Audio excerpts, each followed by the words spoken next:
Dialaskan lagi doa kiai. Buktinya kalau doa itu nunjuk Allah di atas, kalau Allah di bawah pasti doanya gini. Assalamualaikum warahmatullahi wabarakatuh. Bismillah, alhamdulillah, wassalatu wassalamu ala rasulillah. Kita akan menyaksikan teman-teman guyonan cerdas dua orang ulama. Mereka cerdas.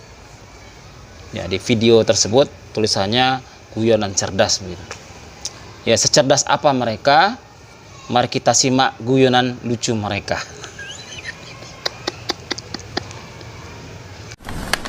Kata para ulama, atas itu qiblatud doa, sama dengan Ka'bah itu qiblatus shalah.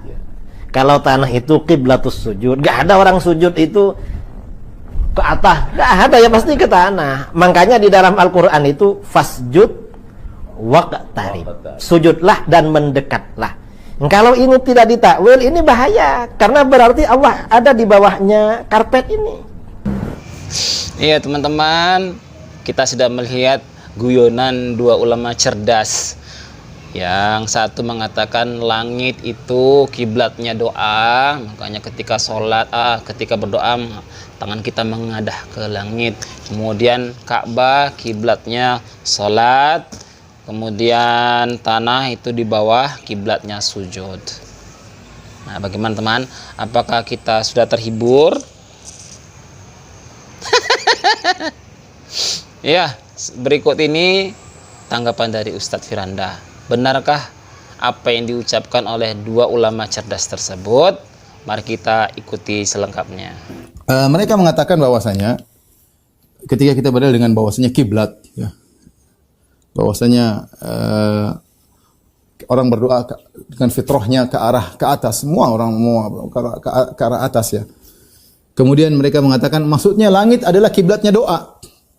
Langitlah kiblat ketika berdoa. Ini adalah bid'ah dalam perkataan. Tidak dikenal dari ulama salaf bahwasanya namanya berdoa kiblatnya di langit. Ya sudah, ante di belakang Ka'bah enggak apa-apa, yang penting ke arah langit. Enggak ada, coba antum di depan Ka'bah ketika antum berdoa. Bolehkah antum, baguskah dikatakan antum berdoa membelakangi Ka'bah kemudian badan ke langit? Ya orang kan boleh doa ke situ lah, menghadap Ka'bah. Karena semua orang sepakat namanya kiblatnya doa itu di Ka'bah juga. Iya enggak? Coba antum datang orang Asy'ariyah, antum bawa ke depan Ka'bah. Coba berdoa. Sudah dia membilang, enggak masalah Ka'bah di belakang. Enggak ada enggak ada masalah, yang penting kita kiblat doa itu ke langit. Enggak ada yang bilang kiblat doa di langit. Kiblat salat ya kiblat doa juga ke arah Ka'bah. Masalah ke langit itu masalah hati kita ke Allah Subhanahu wa taala. Masalah hati kita ke Allah Subhanahu wa taala, ya. Ini bantahan yang pertama.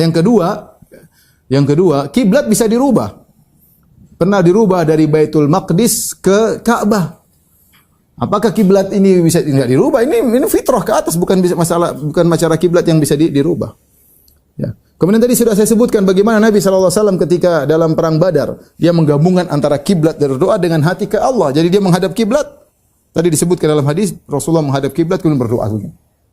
Ya, jadi menghadap kiblat. Jadi kiblatnya orang salat sama enggak ada kiblat dua di orang Islam. Kiblatnya cuma satu, ya Ka'bah doang itu. Memang ada kiblat doa beda lagi, kiblat salat beda lagi. Ini enggak benar. Benar ada yang mengatakan begini itu salah, tidak dikenal oleh ulama salaf. Ulama salaf kenal kiblat cuma satu. Kiblat doa, kiblat salat. Bagaimana kemudian mereka bikin bid'ah mengatakan bahwasanya kiblat doa adalah di langit, makanya kita ke langit. Lagi pula namanya kiblat itu adalah untuk istiqbal, untuk menghadap. Namanya menghadap itu begini, ya. Ya. Makanya kalau mau kita menghadap, kalau kiblat doa ada di langit, harusnya kita begini dong, sambil begini. Sambil begini. Enggak kan? Kita enggak begitu. Terlentang baru kita menghadap ke langit, baru kita berdoa, enggak begitu. Jadi kiblat tetap aja kiblat ke arah kita bahkan kita menundukkan kepala begini tapi hati kita ke langit, ya Allah gitu. Menunjukkan kiblat tetap sama. Ya, mereka bikin ngeles namanya, kalau bahasa ngeles, mengatakan kiblat doa adalah di langit. Ini tidak benar. Saya katakan tadi kiblat bisa dirubah, adapun hati ke langit tidak akan berubah. Baik, itu di antara syubhat yang mereka sampaikan. Semoga video ini menghibur serta memberi manfaat. Ambil hiburannya, kemudian ambil juga manfaat yang diberikan oleh Ustadz Firanda. Semoga kita ya mendapatkan faedah dari video ini. Terima kasih sudah menyaksikan. Assalamualaikum warahmatullahi wabarakatuh.